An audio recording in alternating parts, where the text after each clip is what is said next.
Okay. Right there it stops. It just won't go any further.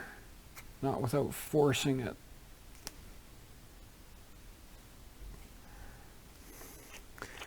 And you can see, I don't know how well you can see it.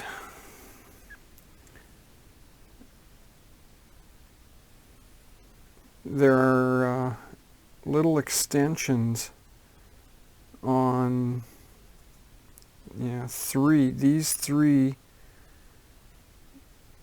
It looks like they machined it from one half and then went back in the other way. And they didn't meet up perfectly.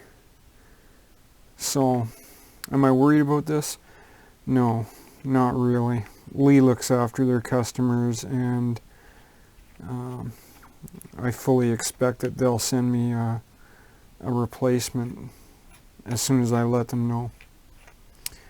Anyway, just a little video about Lee products. They're good value, but you got to be prepared for a dog once in a while. Have a great day, everybody. Mike out.